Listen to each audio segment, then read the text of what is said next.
Sabi nung lola, isang beses lang. Gulat na gulat yung kabataan na nagtanong. Si lola, matanda na sa pananampalataya, isang beses lang nanalangin sa maghapon.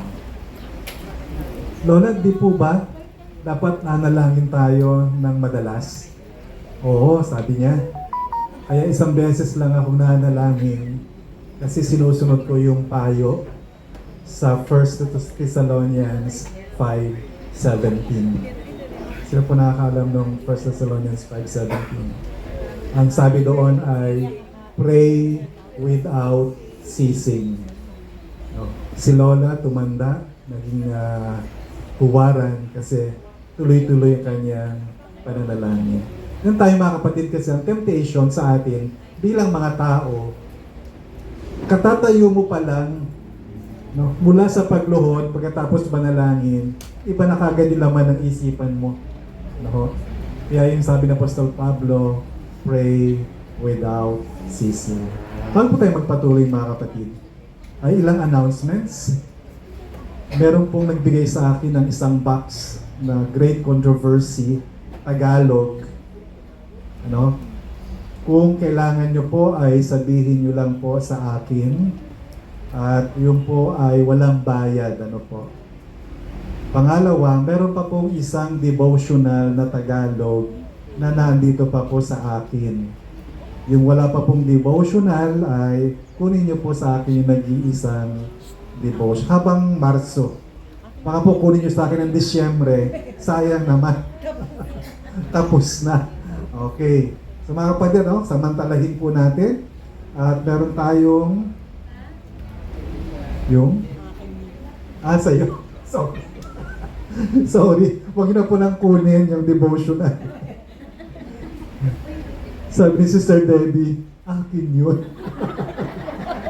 Kasi po, ang kinuha ko isang English, isang Tagalog. Naandun po sa box. Buti na lang, kaya pala may naiwang isa. Ang sabi niya sa akin, akin yun. Okay mga kapatid, at kung meron po tayong mga kailangan ng tracts na may pamamahagi, marami po tayong mga kapatid. Meron po dito sa likod, sana maingatan natin. At meron pa rin po sa inyong lingkod. So, hindi po nagkulang ang Panginoon sa kanyang paglalaan sa ating magagamit sa Ebanghelyo. Okay. So, tayo po ay magtatalakay po ng isang paksa na napapanahon. Mamaya po ay kailangan po kayo sapagkat magkakaroon tayo ng orientation and planning. At yung planning po ay nagiging mabisa kapag nakikita natin yung feedback, kinukuha natin yung feedback ng congregation. Masaya na po ba kayo sa kalagayan ninyo bilang mananampalataya dito sa pavilion? May mga suggestions po ba kayo na gusto nyo makonsider sa itong taong 2026? Yan. Happy po ba kayo sa programa? May nakakalimutan po ba tayo? Ano po ang mga pagkukulang pa? Huwag po kayong, sabi nga, huwag kayong matakot sa mga suggestions, sa mga comments, sapagkat ang lahat ng iyon ay para sa ating ikabubuti. Okay? So ang paksa po natin ngayong umaga ay More Love Still, Part 2. Ayan, no? Natatakot po ako pag yung mga kabataan ay kumpul-kumpul. Baka po habang nandito ako sa unahan, may sarili din silang second service. Meron din silang speaker sa kanilang grupo. Sana po, sundan nyo po yung aking pagtatalakay. Pag may maingay po ako nakita, may nagsasermon sa likod, papasukin po natin dito sa loob para lahat tayo makapakinig ng sermon nila.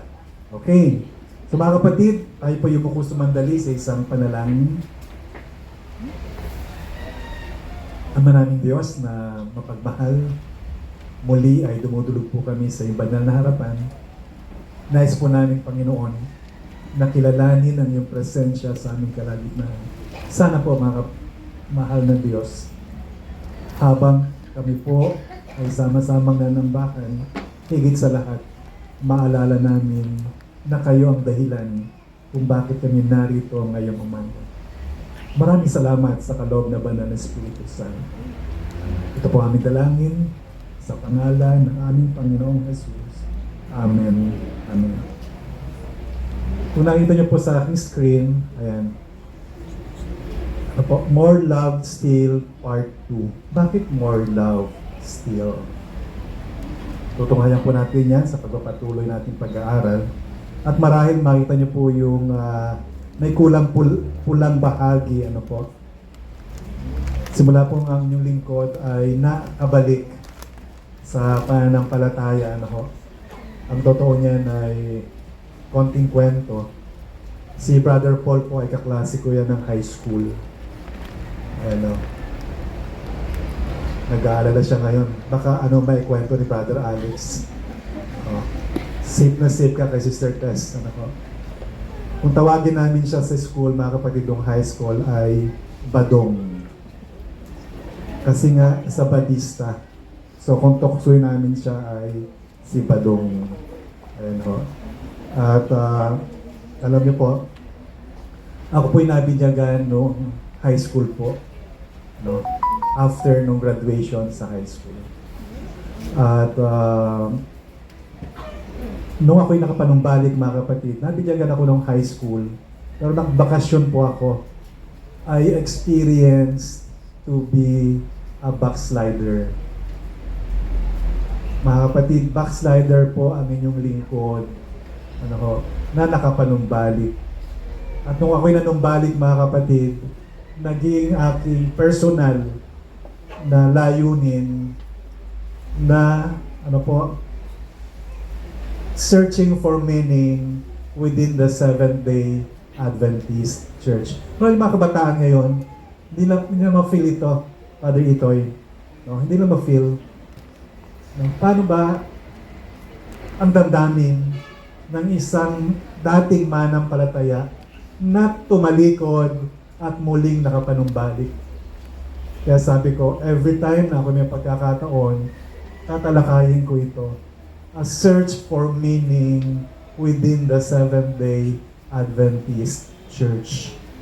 Pag may kahulugan mga kapatid, mas nauunawaan mo. Mas minamahal mo pagkaroon merong kahulugan. Pero pag walang kahulugan mga kapatid, parang damit lang bibigis mo, tatapon mo kung ano man, etc. Kaya ngayong umaga, sana makita natin ano ko, na ang Seventh-day Adventist, katulad natin ay tinawagan sa isang layunin, no? Sa isang makahulugang buhay. Hindi na ako pupunta sa church pag Sabado, pagdating ng hapon, bahala na kung saan mo gusto. No? Pag sinabing lalabas, bahala na kayo sa buhay ninyo, dito ako. No? So gusto natin, ano ba pagkatawag sa akin bilang Seventh-day Adventist? Yung po gusto ko laging tuwing every time, ano? Alam niyo po, Sabado lang tayo nagkakaroon minsan ng panahon na makipag-ugnayan sa ating Diyos. And most of the time, during weekdays mga kapatid, minsan nakakalimutan natin na may Diyos na nagmamahal sa atin. Nakakala natin yung problema natin ay tayo lang ang may dala-dala. Nakakalimutan natin na maliit na problema, malaking problema, may Diyos na handang umalalay kung kikilalanin natin lang siya at pahihintulutan natin na tulungan tayo sa ating mga buhay. Mamayang hapon mga kapatid, mamayang hapon ay meron po tayong planning. Last Sabbath, ano po, pinagtibay natin yung mga opisyales na magaganap sa 2026. At ngayon po sa mabilisan lang po ano babahagi po sa inyo. Mahalaga na tayo po as a congregation ay alam natin yung takbuhin ng ating iglesia sa kabuuan ano po as a worldwide church. Kilala niyo po ba yung picture na yan sa right upper corner?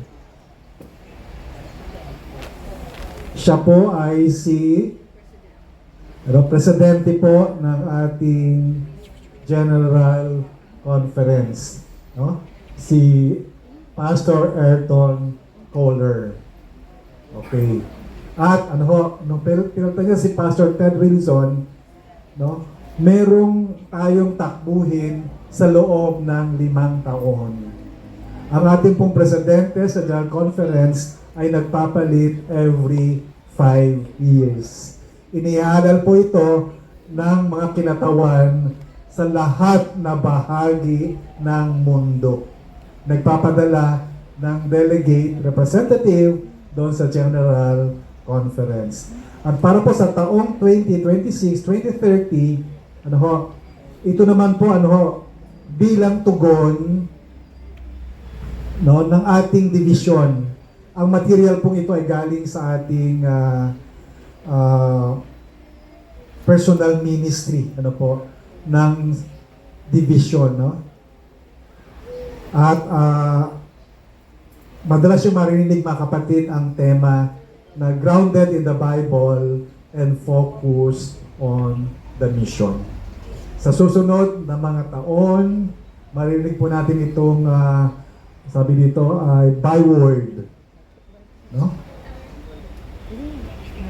Grounded in the Bible, focus on the mission. Okay? Sa next slide po makita natin na ito palang takbuhin natin ng 2026 hanggang 2030 ay hango pa rin doon sa Harvest 2025. Patuloy po ano ho, yung ating ano po, I will go ay nagpapatuloy hanggang 2030. At dito po noong 2025, ano po yung United Participation sa Intentional Personal and Public Evangelism. Nagpapatuloy ano po yung ating momentum sa gawain ito at ang mission po natin ay yung 2040 Windows. Ano po yung 2040 Windows? Mga kapatid, pag tinan niyo po yung globe, yung latitude, yung sa equator, mga kapatid, may 20 at saka 40 degrees. Mga kabataan, alam niyo po equator, mga kabataan? Okay, ano yung equator? Ito po yung naghahati sa north and south. Yung gitna ng tawag equator. At meron tinatawag na 2040. Simula sa equator, 40 degrees higher. Yun po ang focus ng mission. Napag-alaman mga kapatid, na yung 2040 na yon, doon merong may hirap na lugar. Napansin niyo po ba? Malapit sila sa gitna, kadalasan ay may init, at kung saan pa medyo malamig, bakit medyo develop yung mga bansa? So, physically mga kapatid, geographically, maraming dapat paabutan ng pabalita doon sa 2040 Windows. Sinasabi ko sa inyo ito mga kapatid, para pag narinig nyo sa iba, alam nyo na ano yung 2040 Windows. No? Yun naging focus nung last 5 years po natin. Next slide po. Ano? Ang tunguhin po natin ay yung RIPS. Ito po ay programa ng division. No?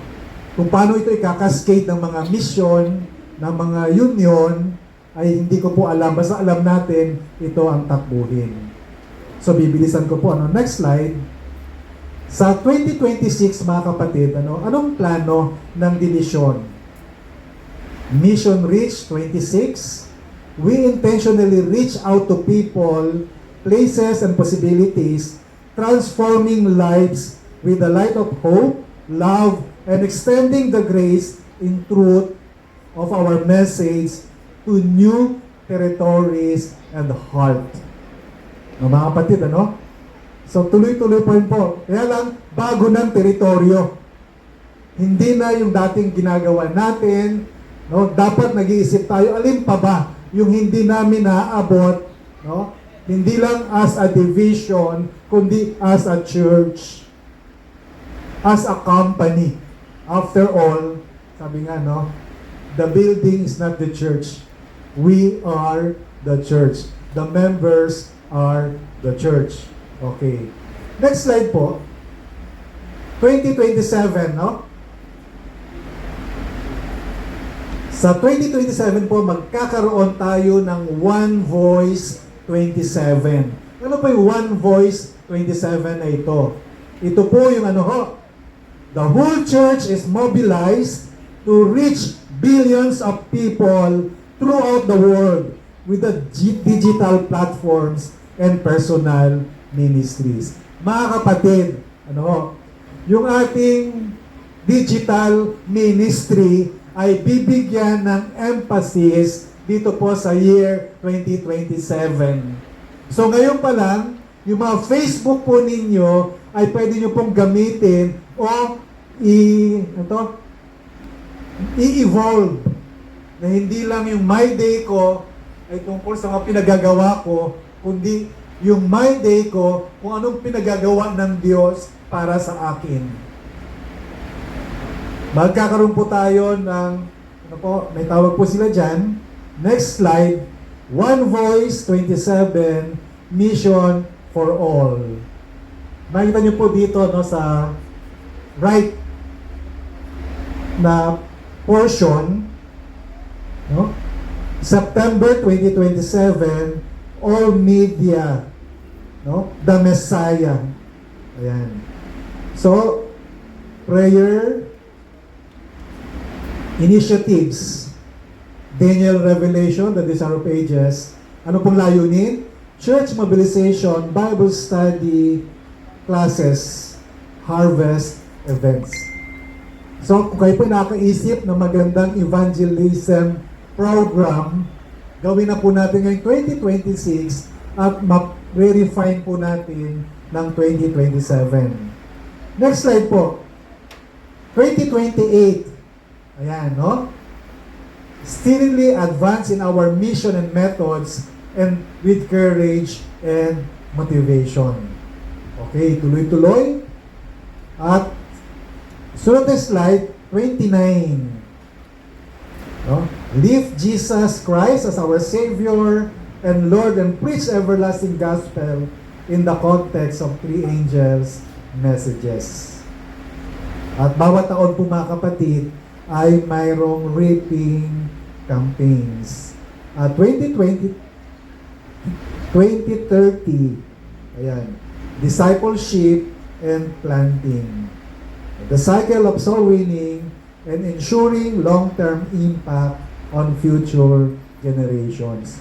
Iniisa-isa ko ito mga kapatid sapagkat gusto ko, ngayon pa lang maramdaman po natin na hindi po tayo stagnant. No?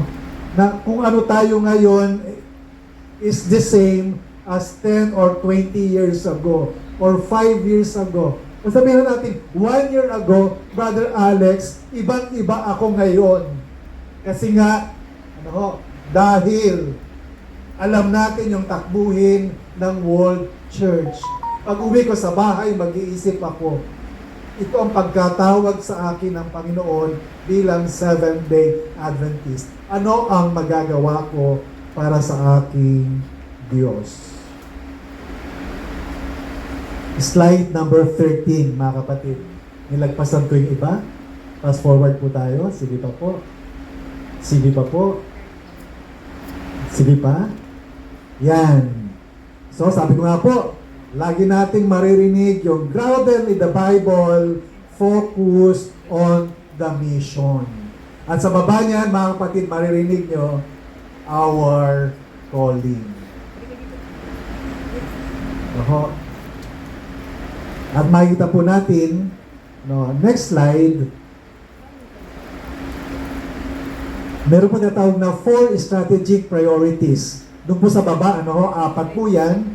Communion with God, identity in Christ, unity through the Holy Spirit, and mission for all. Yung mga sanay, no, madalas makarinig sa mga corporate planning, napakahalaga na maintindihan mo paano aabutin yung grounded in the Bible and focus on the mission. Ito po tinatawag na estratehiya. Paano natin maaabot yung ganong kalagayan? Una, ano po? Ano po ang una? Communion with God. Inaasahan mo po mga kapatid sa loob ng 5 taon na ito ay magbibigay tayo ng diin paano tayo magkakaroon ng ugnayan sa ating Diyos. It focuses on deepening personal and family spirituality. Dati-dati, Brother Alex, hindi ako nagbabasa ng Bible Sa totoo lang. Pero kung ang iglesia magkakaroon ng programa na ipopromote ito, ano po? Daily prayer, Bible study, and meditation. Pangalawa po, family worship. Madalas nating marinig yung family worship. No? Sabi nga, madalas 5 minutes lang mga kapatid. No? Ipunin nyo kung sino may nasa bahay ninyo. Ano ho? Kami po, mag-anak, meron kaming 6 o'clock every morning. Ano ho? Makapansin, pagdating ng 6 o'clock, labasan na yan. Kanya-kanyang kwarto para manalangin. Sana lahat po tayo, ano ho, gawin po natin ito sapagkat walang ligtas na paraan na maingatan natin ang ating buong sambahayan maliban na lang sa family worship. Kami po ni Brother Samson ay bunga ng tinatawag naming orasyon. Sino po nakaalam ng orasyon? Iyon.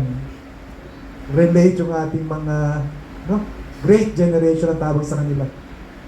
Ako po ay baby boomer. Great generation. Ano yung orasyon?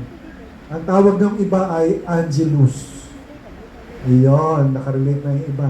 Angelus. Ano yung Angelus? Ha? Sa Mr. Mahal, wala bang apelido yan?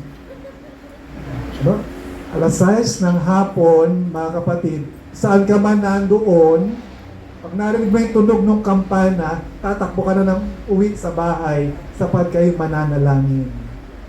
At malaking bagay po ito sa mga sambahayan. Okay. So, family worship. Ito. And spiritual practices such as stewardship and use of Sabbath school resources. So, paano tayo nakikipag-ugnayan sa Diyos sa pamamagitan ng kanyang gawain, especially sa pamamagitan ng panalangin. Next slide po, number 2, identity in Christ. Ito pa problema natin mga kapatid, sa Seventh-day Adventist Church, nawawala na yung ating tinatawag na identity. Ano ho?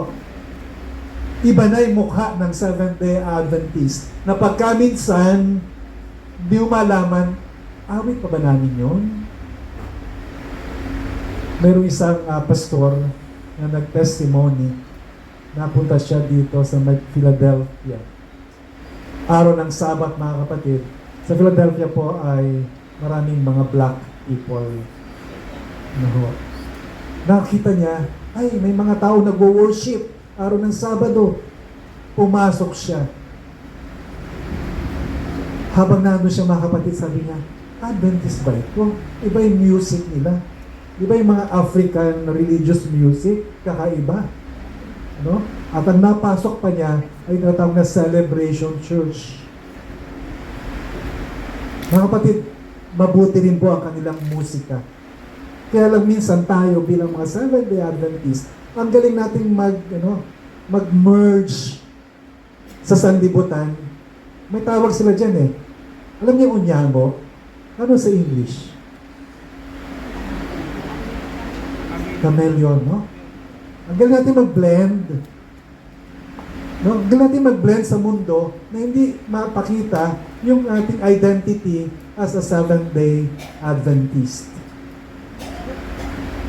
Sa Lasal po, mga kapatid, merong head dyan ng laboratory na Adventist. At na-discover ko lang na Adventist siya, mga kapatid, 2 years ago. 7 years na ako sa Lasal. At nung last Monday, mga kapatid, nung ako'y nasa laboratory para mag-donate ng dugo, bago ako matapos, lumabas siya. Ay, sabi niya, sir, ikaw pala yan. Sabi sa akin. Tapos sabi ko, ikaw pala yung maingay dyan sa likod. Sabi niya, hindi sir. Sabi niya. Sabi ko dun sa mga nurses, sabi ko, yung boss niyo, kaibigan ko yan. Takot sila. Tapos, sabi niya, no, si Sir Alex, Adventist din yan, magkasama kami sa church. Hindi, ang Lasal po ay Catholic institution. Pero siya, no, sinasabi niya, Adventist kami dito sa Lasal. Mga kapatid, hindi, for what reason? Ba't natin gagawin ito? Kasi, itong identity mo eh. Kaya ka nandito ngayong umaga kasi you are a Seventh-day Adventist.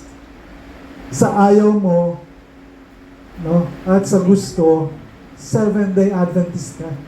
The reason that you're listening to this sermon because God wants, once more, God wants you to know na ang pagkatawag mo bilang kabataan, pagkatawag mo bilang member ng Seventh-day Adventist, it's because you are given a task to proclaim the three angels' messages. Yun ang identity mo. Pagka mag-blend ka na sa mundo, hindi na mapapansin mga kapatid. Minsan, mga kapatid, merong isang tao, walang trabaho, desperado na magtatrabaho sa Lina. Napadaan siya sa zoo. No? Wanted zoo helper. So, nag-apply siya. Tapos sabi niya, hindi pa siya nakakapagsalita. Sabi niya, wala ka na masyadong gagawin, tanggap ka na. Alam niyo kung anong trabaho niya, mga kapatid? Ha? Oo, yun. Yung pala, mga kapatid, magpapanggap siyang gorilya. Parang yung mascot, magsusot siya ng mascot ng gorilya. No? Sisigaw-sigaw siya doon. Oh, gano'n, no? Tapos, so habang nanood yung mga tao, siya, kunwari gorilla siya, naka-costume. Tapos, bandang, nung nagpasok ka na yung mga tao, mga kapatid, sabi nung kanyang boss, pasok ka na doon sa cage.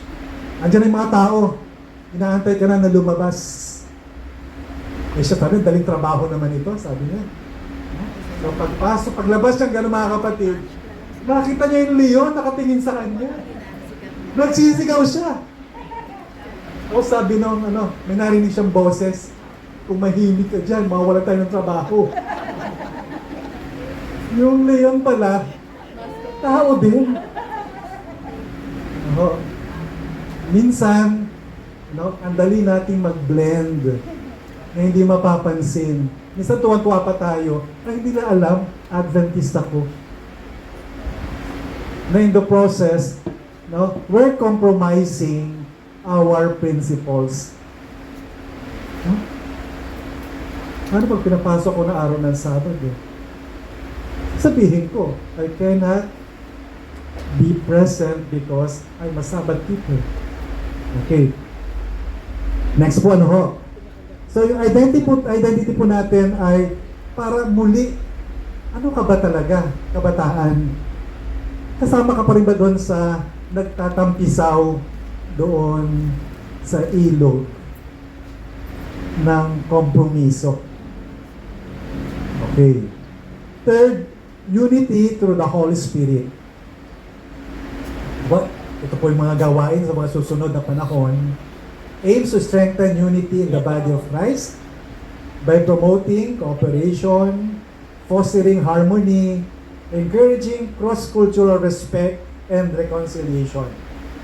Noong ako yung attend doon sa Lipa, pinalaki po itong cross-cultural respect and reconciliation.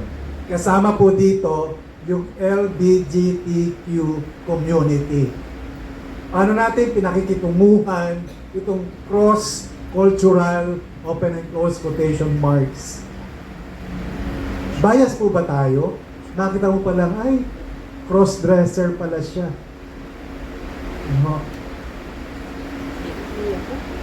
Pero ngayon, mga kapatid, nire-respeto natin yung kanilang pananaw.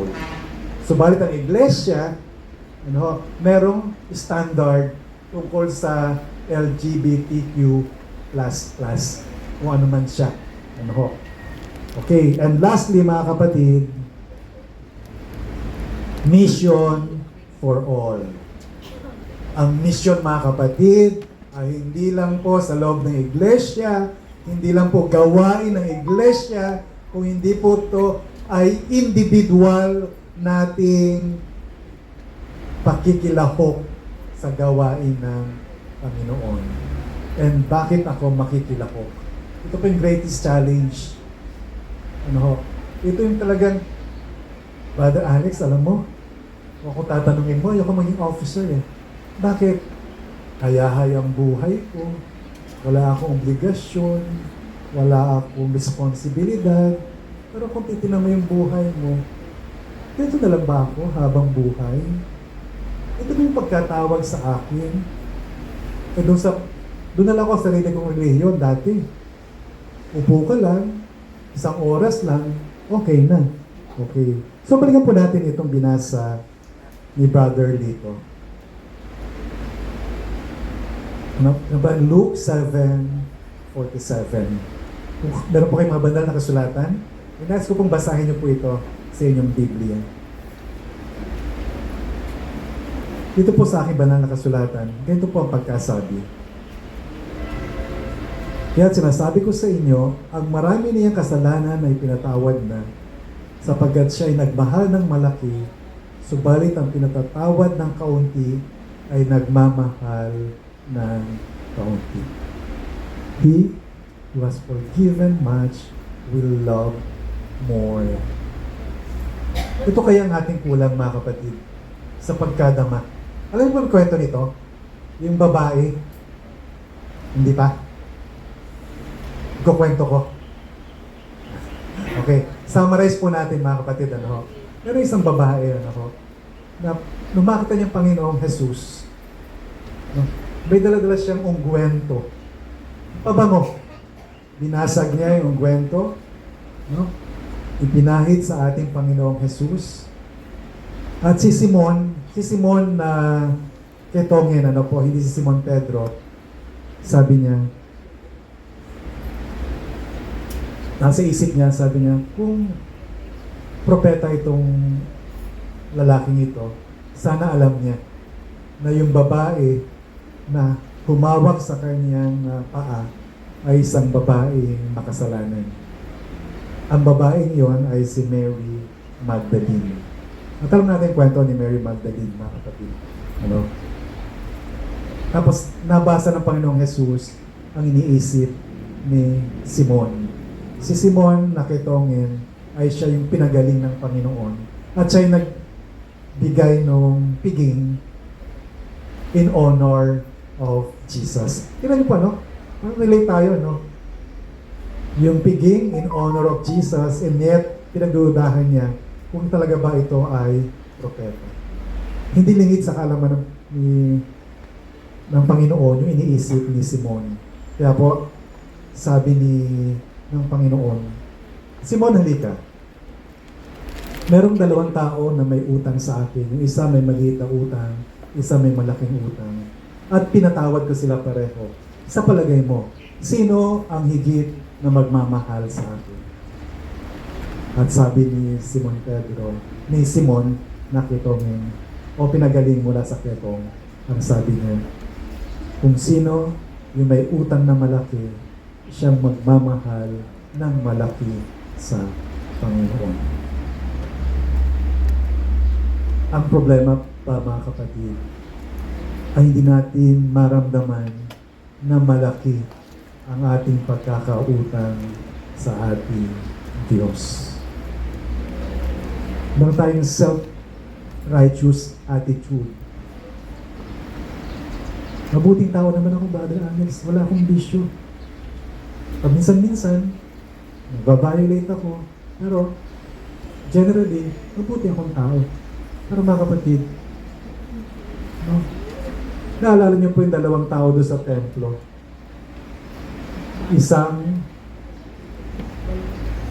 Isang priest at saka isang maniningil Isang publikano.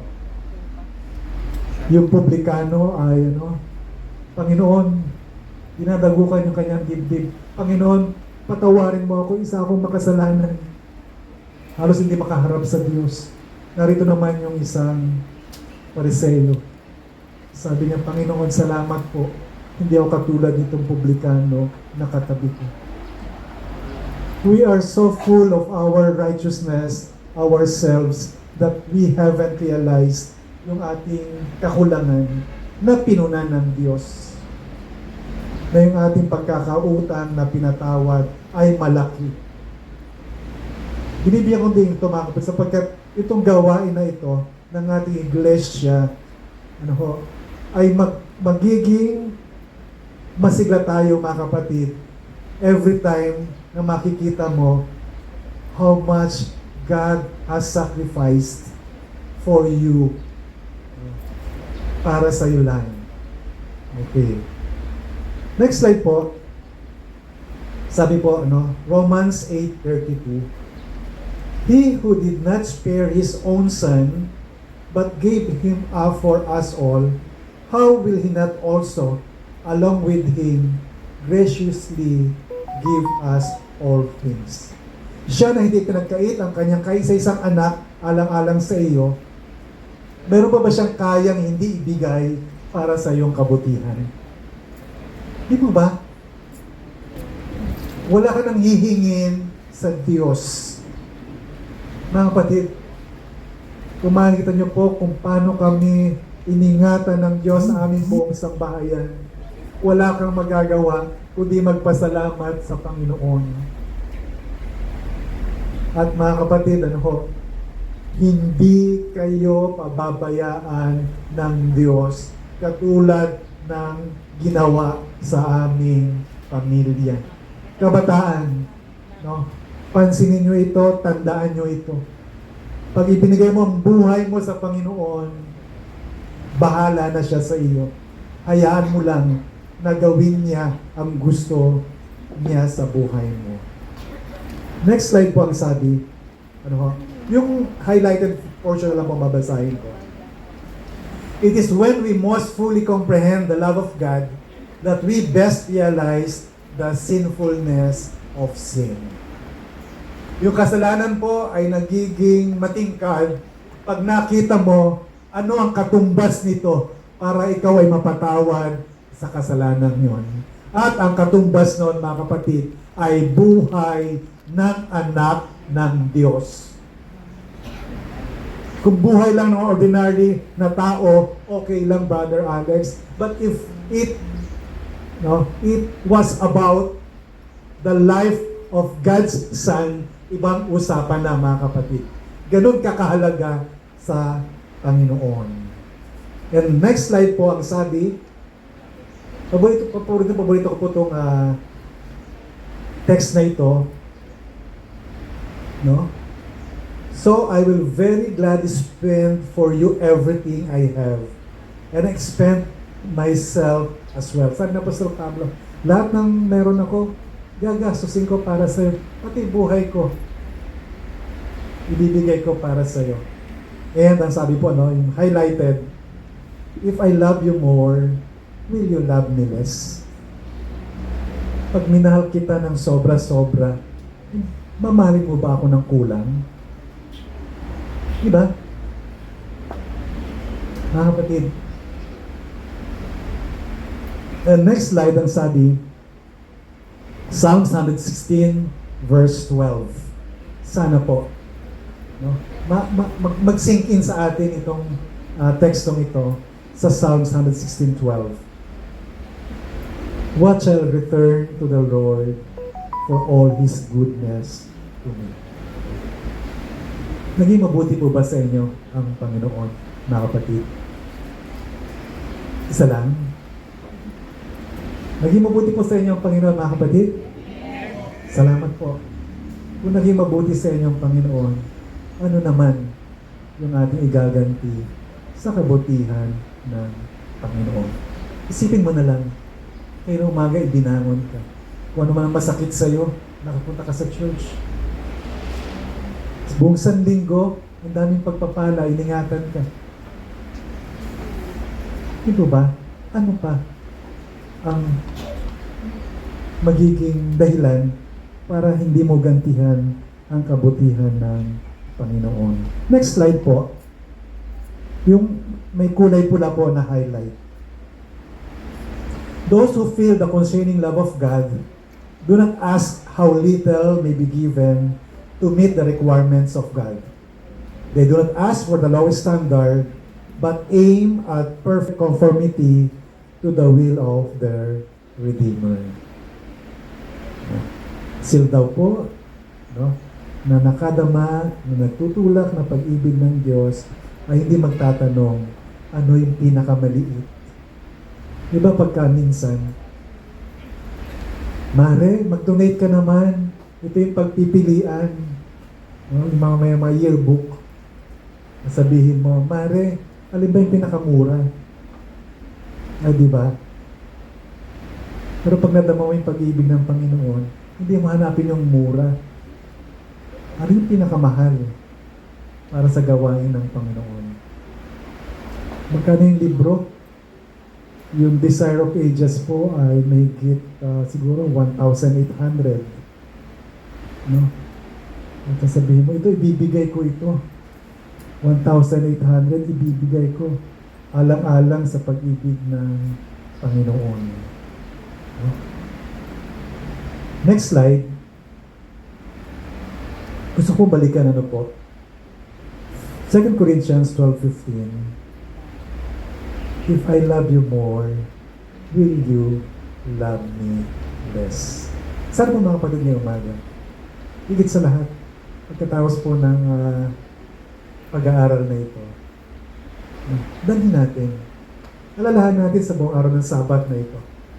Maghapon at least, siguro sabi natin, habang kumakain ka, alalahanin mo paano ka minahal ng Diyos. Paano ka iningatan? Paano pinrovide yung pangailangan mo? And He's still willing to provide doon sa kinabukasan mo kung papahintulutan ka lamang. Minsan, dami natin iniisip. Marami tayong kinakatakutan. Paano, Brother Alex? Pagka ganito. This is a Sabbath day. Magpahinga tayo sa harapan ng ating Diyos. Let God worry those anxieties na gumugulo sa kaisipan mo. At ang sabi niya, if I love you more, will you love me less? Last slide po mga kapatid. Sana po, muli, ay nasumpungan natin ang Diyos. Muli ay naalala natin ang kanyang pag-ibig, ang kanyang paglalaan, at higit sa lahat, yung kanyang pagnanais na makita tayo sa buhay na walang hanggan. God bless everyone. Happy Sabbath po.